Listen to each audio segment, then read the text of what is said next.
Afin de réaliser une ganache montée basilic, nous avons besoin de chocolat blanc. Ici, nous utilisons du chocolat ivoire à 35%. Nous avons besoin également de crème, de basilic et de sirop de glucose. On peut observer que la crème est disposée dans deux récipients, car celle-ci sera intégrée en deux fois. Disposez dans une russe le sirop de glucose, la crème et le basilic. Chauffez le tout. De nos jours, la présence de sirop de glucose ou de sucre inverti a tendance à disparaître. En effet, ils vont jouer un rôle sur la texture de la ganache montée, mais ils apporteront tout de même un peu plus de sucre dans la recette, ce qui n'est pas forcément désiré tout le temps. Ici, on va chercher à extraire tout le potentiel aromatique du basilic qui va conférer beaucoup de fraîcheur à la préparation. Une fois l'ébullition obtenue, stoppez la cuisson, filmez et laissez infuser la crème.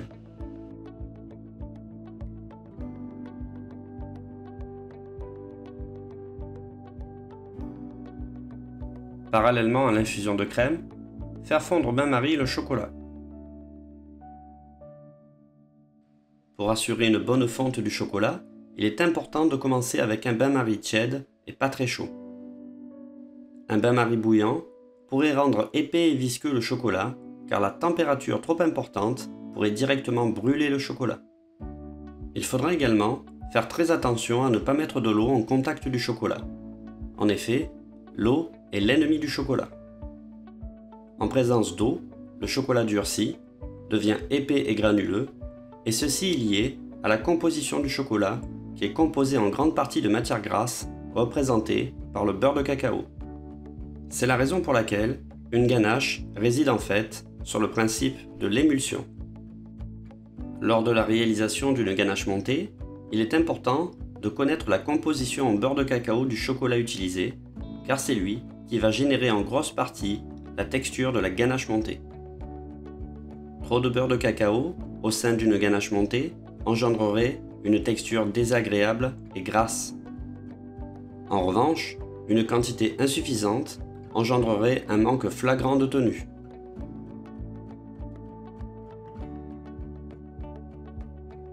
Chinoisez la crème infusée à l'aide d'un chinois étamine. Repesez afin d'être sûr d'avoir le bon poids de crème et rectifiez si besoin le poids avec un peu de crème.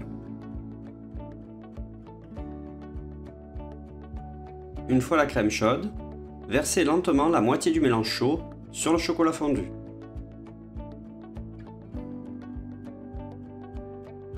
À l'aide d'une maryse, mélangez énergiquement depuis le centre en décrivant des petits cercles pour créer un noyau élastique et brillant. L'objectif ici est de créer une émulsion entre le chocolat et la crème grâce à une action mécanique.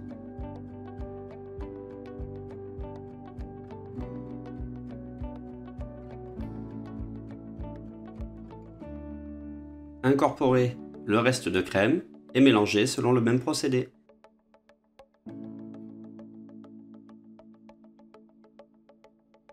Ici, nous utilisons une maryse, mais on pourrait utiliser un fouet sans aucun problème.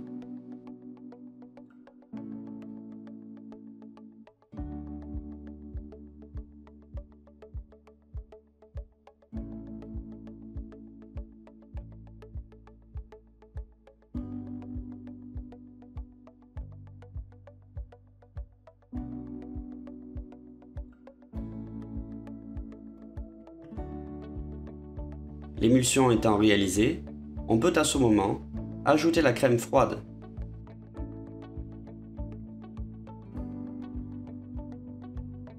Mélangez convenablement le tout afin de rendre l'appareil homogène.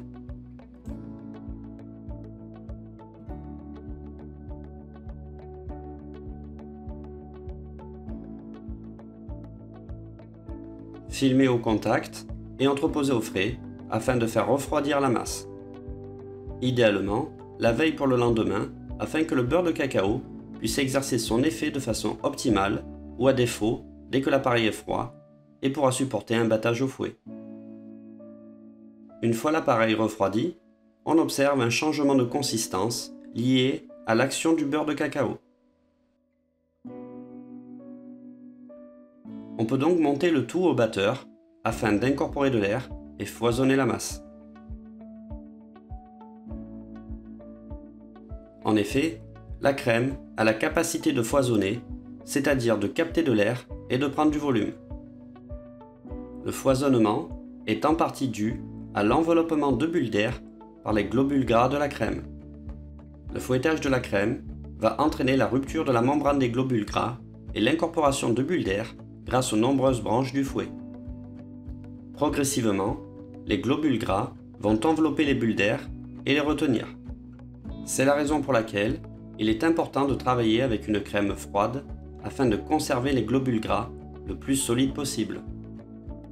Par lien de cause à effet, plus on bat une crème, plus la consistance va devenir épaisse, et ceci est lié à la présence de matière grasse. Il faudra donc faire attention à ne pas trop battre la ganache montée en raison de sa proportion en matière grasse qui cumule le gras de la crème et le beurre de cacao du chocolat.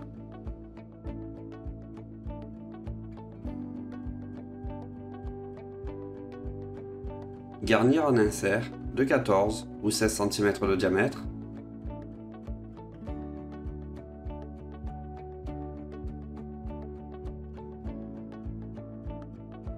Tapoter légèrement pour égaliser. Entreposer en surgélation pour bloquer et faciliter le démoulage. Afin de réaliser un biscuit moelleux amande citron, nous avons besoin de poudre d'amande, de sucre glace, de farine, de blanc d'œuf, de sucre semoule, de crème et de zeste de citron.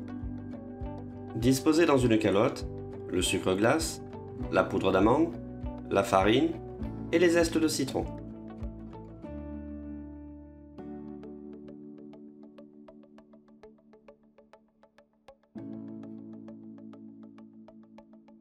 Mélangez le tout à l'aide d'un fouet de façon à créer un mélange homogène.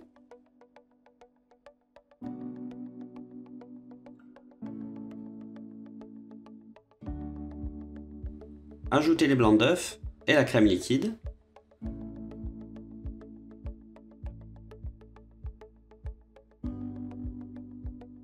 Formez un noyau assez dense qui va ressembler un peu à la pâte à macarons avant l'addition de blanc d'œuf monté.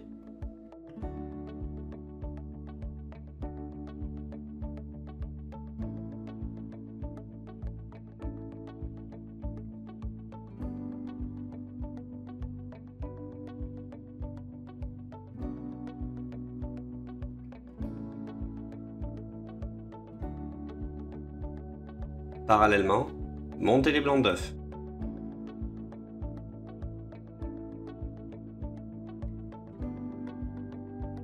Une fois que les blancs commencent à prendre du volume, ajoutez en pluie le sucre semoule. On va donc chercher à augmenter le volume. Ceci étant possible grâce à la teneur en protéines des œufs et à leur capacité sous l'action du fouet du robot à retenir et stabiliser des bulles d'air dans la masse pour obtenir après cuisson un réseau alvéolé.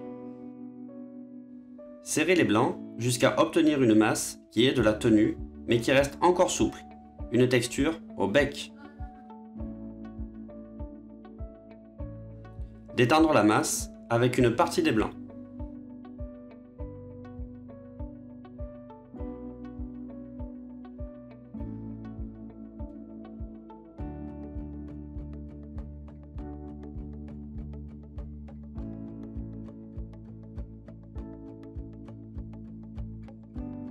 Afin d'obtenir un produit parfaitement homogène et conforme, il est préférable d'intégrer les blancs d'œufs en 2 ou 3 fois.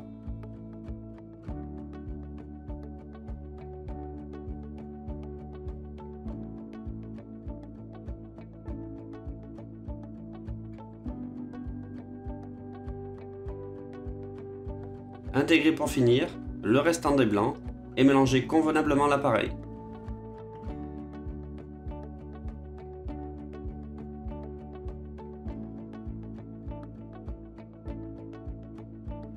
L'utilisation du fouet est déconseillée pour tout mélange de blanc d'œuf meringué qui pourrait casser toute la structure.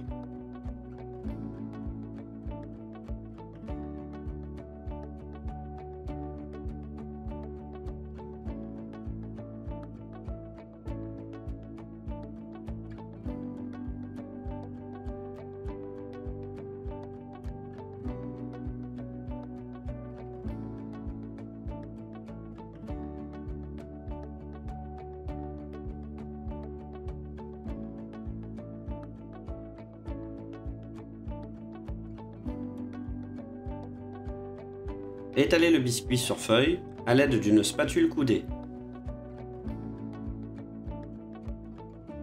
Mettre en cuisson à 170 degrés environ 10 à 12 minutes.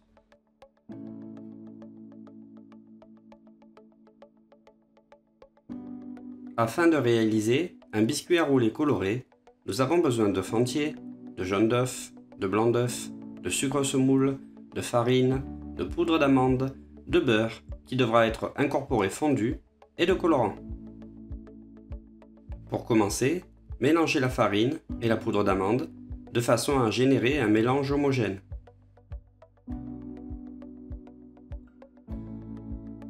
Réservez la préparation. Mélangez également les œufs entiers et les jaunes d'œufs de façon à faciliter leur incorporation. Réservez également. Disposez dans la cuve d'un batteur les blancs d'œufs et du colorant hydrosoluble en poudre. La première étape va consister en un battage de blancs d'œufs qui vont être meringués avec du sucre. Le fait d'avoir intégré le colorant directement dans les blancs va faciliter sa dispersion et permettre d'avoir un biscuit d'une coloration parfaitement homogène. Une fois que les blancs commencent à prendre du volume, ajoutez en puits le sucre semoule. On va donc chercher à augmenter le volume. Ceci étant possible grâce à la teneur en protéines des œufs et à leur capacité sous l'action du fouet du robot à retenir et stabiliser des bulles d'air dans la masse pour obtenir après cuisson un réseau alvéolé. Montez les blancs d'œufs jusqu'à obtenir une texture qui se tienne au bec.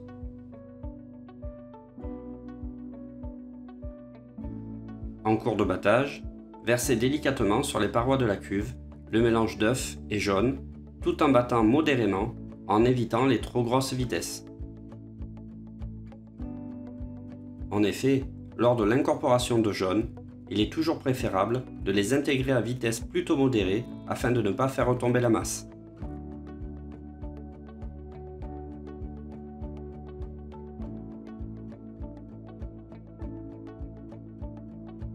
Incorporez le mélange farine et poudre d'amande.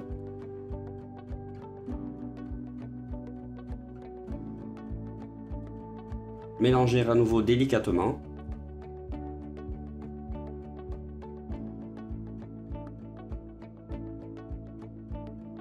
Intégrez pour finir le beurre fondu.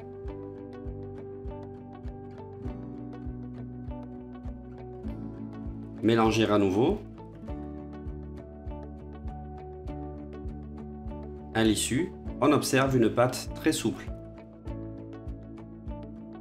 Disposez une feuille de papier cuisson en fibre de verre sur une plaque ou une feuille de papier sulfurisé ou un cile-pâte. Coulez le biscuit sur la plaque. Étalez convenablement à l'aide d'une spatule. Veillez à ne pas étaler le biscuit trop fin. En effet, il est important d'avoir de la mâche et de la structure. Une fois étalé, enfournez à 170 degrés durant 10 à 12 minutes environ. Dès la sortie du four, disposez une feuille de papier cuisson en fibre de verre qui facilitera le décroutage du biscuit. En effet, le biscuit doit se décrouter afin d'améliorer son esthétisme. Entreposez au frais le temps qu'il refroidisse. En étant au frais, le biscuit va capter de l'humidité et faciliter le décroutage. Après un certain temps de refroidissement, retirez la feuille. S'il subsiste une petite croûte sur le biscuit, à cause d'une humidité insuffisante, il suffira de passer légèrement la main sur le biscuit afin de la retirer. Une fois le biscuit décrouté, retournez-le et retirez la feuille de papier.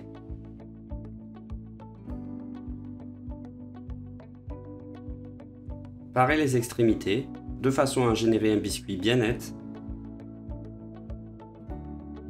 Afin de réaliser le taillage du biscuit, utilisez préférentiellement un cutter ou à défaut un couteau.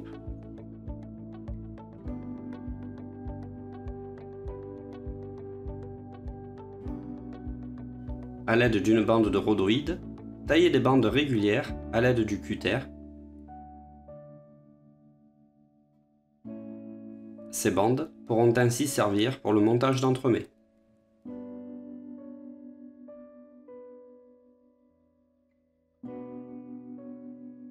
Une fois les bandes taillées, intégrez-les au sein d'un cercle à entremets qui peut être facultativement chemisé d'une bande de rhodoïde. Ici, un cercle à entremets de 18 cm de diamètre. Il est d'usage de plaquer la partie du biscuit décroûtée contre le cercle. C'est en effet elle qui aura la plus belle valeur esthétique. Ce biscuit est idéal pour réaliser des contours d'entremets ou réaliser des roulés, car il développe une texture ultra souple. En revanche, il supporte mal le ponchage. Ce biscuit pourra donc être coloré au gré de vos envies et apporter un certain esthétisme aux entremets. Afin de réaliser une marmelade, disposez dans une russe la purée de fruits et le sirop de glucose qui va apporter une certaine texture. Chauffez le mélange à environ 50 degrés.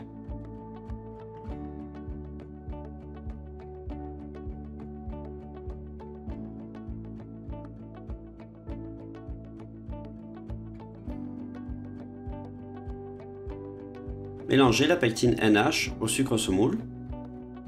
Il est toujours important de mélanger le sucre semoule à la pectine et de les verser en puits afin d'assurer une bonne répartition. La pectine NH est considérée comme un épaississant d'origine végétale qui va donner une certaine consistance, un peu plus épaisse, un peu comme un confit. Contrairement à la gélatine, elle ne formera pas de gel.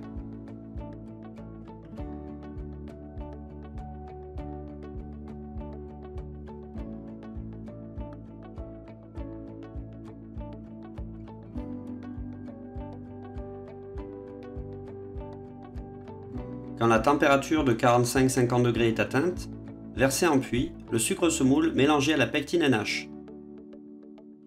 Portez le tout à ébullition et maintenir au moins 30 secondes l'ébullition dans la masse totale.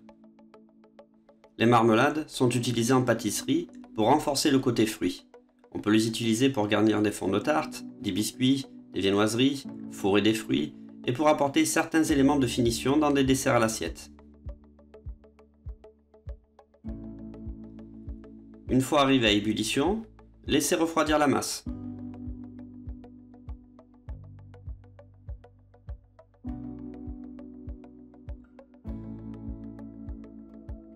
Afin de réaliser une mousse fraise, nous avons besoin de purée fraise et de gélatine. En fonction des besoins de la recette, si la mousse va subir une surgélation, il est admis d'équilibrer la recette avec du beurre de cacao qui va sécuriser la préparation. En effet, ces mousses à base de fruits sont souvent fragiles en termes d'équilibre, il est donc possible d'y intégrer un peu de beurre de cacao pour stabiliser la préparation. L'augmentation de la température de la purée de fruits permettra de dissoudre convenablement la gélatine. Commencez par réhydrater la gélatine dans de l'eau froide et chauffer la purée de fruits. En fonction de certains fruits, il est même recommandé de porter à ébullition la purée. En effet, certains fruits possèdent des enzymes ayant la particularité de détruire le pouvoir de la gélatine. Il sera alors impossible de générer des mousses avec de la tenue, sauf si la purée de fruits est portée à une température au-delà de 80 degrés. À cette température, les enzymes du fruit sont dénaturées et ne peuvent exercer leur pouvoir sur la gélatine. C'est la raison pour laquelle on préconise souvent de faire bouillir une purée de fruits avant d'intégrer de la gélatine. C'est ainsi une précaution. Une fois la préparation chaude, intégrez la gélatine. Veillez à bien la dissoudre dans la purée afin d'assurer sa dispersion. Les fruits problématiques les plus connus sont l'ananas, le kiwi, la papaye, qui ont un réel pouvoir destructeur sur la gélatine. Certains professionnels mettent en évidence l'acidité. Néanmoins, l'acidité diminue légèrement la force du gel, mais ne l'empêche pas. En revanche, les enzymes peuvent être problématiques. Sur cette purée de fruits, il n'y a aucun problème, on pourrait donc uniquement chauffer la purée aux alentours de 50 degrés. Débarrasser dans une calotte et refroidir le tout jusqu'à une température comprise entre 25 et 30 degrés.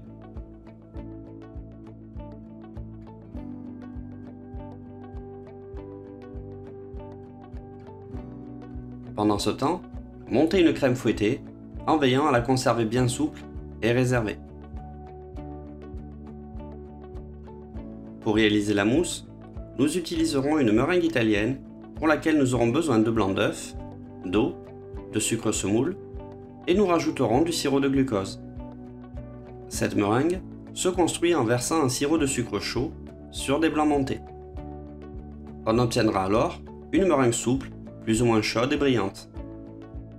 Pour commencer, disposez dans une russe l'eau et le sucre semoule.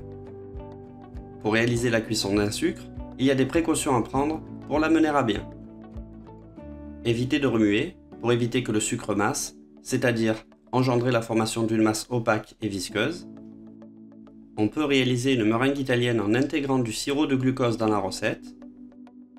L'utilisation de glucose à l'intérieur de la russe va apporter une certaine viscosité à la meringue et surtout éviter que le sirop masse. En effet, le sirop de glucose est un anticristallisant. Il permet de prévenir la formation d'une masse visqueuse et opaque. C'est un agent graissant. On peut donc graisser le sirop, plus précisément, lui ajouter un produit ayant un effet anticristallisant.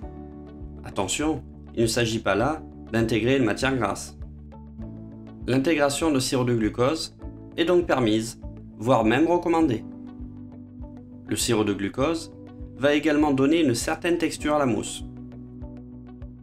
Durant la cuisson, le sucre va passer par de multiples stades qui portent tous un nom, comme le petit boulet, le boulet. Toutes ces appellations correspondant à des températures bien précises que le professionnel sait identifier. Pour les températures bien précises, contrôlez la cuisson avec un thermomètre. Lorsque le sirop arrive à 110 degrés, commencez par faire monter les blancs. Il peut être envisagé de monter les blancs avec un peu de sucre semoule afin d'éviter qu'ils grainent, ceci par mesure de précaution. À la température désirée, en fonction des productions, 118, c'est-à-dire au petit boulet, ou 121 degrés au boulet, arrêtez la cuisson du sucre. Ici, le sucre est à 121. Versez lentement le sirop dans les blancs, soit versez-le en plusieurs fois et battre l'ensemble rapidement. Le fait de verser en plusieurs fois assure une bonne intégration du sirop qui sera bien dans les blancs et pas sur les parois de la cuve. Battre la meringue tout en la laissant refroidir. Continuez le battage jusqu'à arriver à une masse assez dense mais encore souple. Pour certaines préparations, comme des mousses ou des macarons, la meringue italienne doit être arrêtée à des températures plus hautes.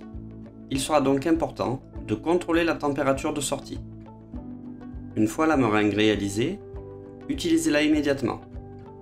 Une meringue retombe très rapidement, c'est la raison pour laquelle il faut toujours la réaliser au dernier moment.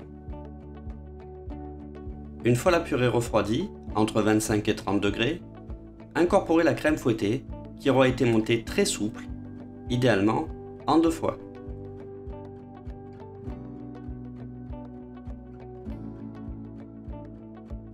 Mélangez convenablement à l'aide d'un fouet, sans battre la préparation. L'avantage de monter les crèmes comme cela est l'incorporation qui sera facilitée et pourra se faire au fouet. De plus, on obtiendra une texture très intéressante, mousseuse, sans avoir le goût de beurre qui pourrait ressortir si la crème est trop montée. Incorporez la deuxième partie.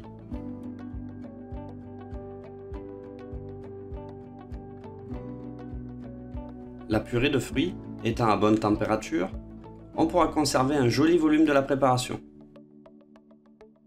Si la purée était trop chaude, on aurait eu certes un mélange, mais celui-ci aurait perdu énormément de volume, ce qui n'est absolument pas recherché lors de la fabrication d'une mousse. Une fois la crème fouettée incorporée, procédez à l'intégration de la meringue italienne. Meringue italienne qui sera battue jusqu'à une température comprise entre 45 et 48 degrés. Celle-ci aura une texture lisse, brillante et pourra s'intégrer parfaitement dans la préparation. Privilégiez la maryse pour effectuer le mélange.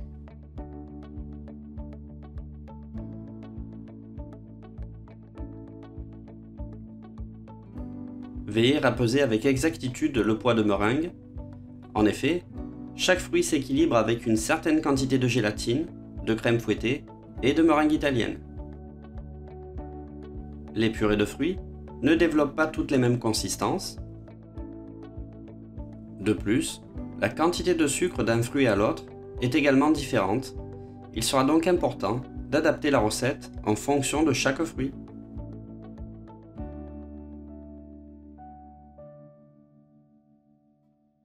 Une fois la mousse réalisée, utilisez sans attendre.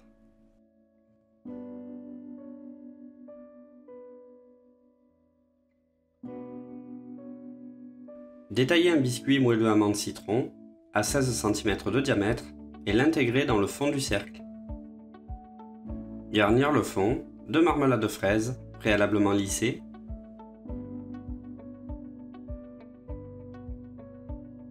Égaliser avec une cuillère ou une spatule de façon à générer une surface plane.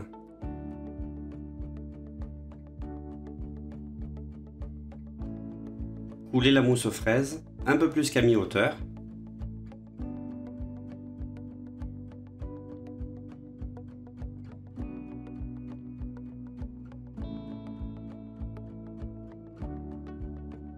Positionnez l'insert ganache montée basilic bien au centre.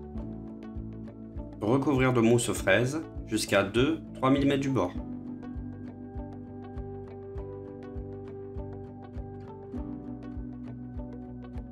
Égaliser à l'aide d'une spatule.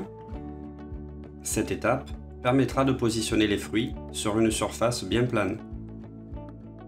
Raffermir au frais ou quelques minutes en surgélation afin de faciliter la décoration à venir. Lavez, équeutez et disposez des petites fraises pointe vers le haut pour structurer.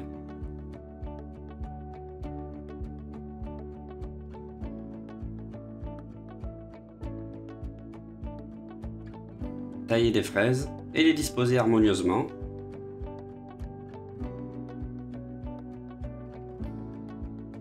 Veillez à combler les vides.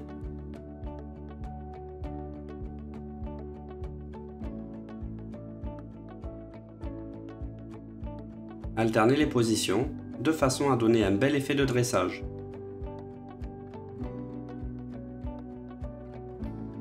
Nappez les fraises afin de leur donner de la brillance, de l'appétence et améliorer leur conservation.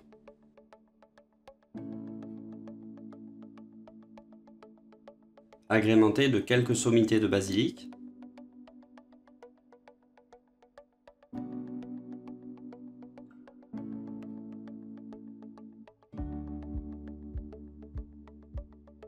Décorez éventuellement avec quelques paillettes d'or.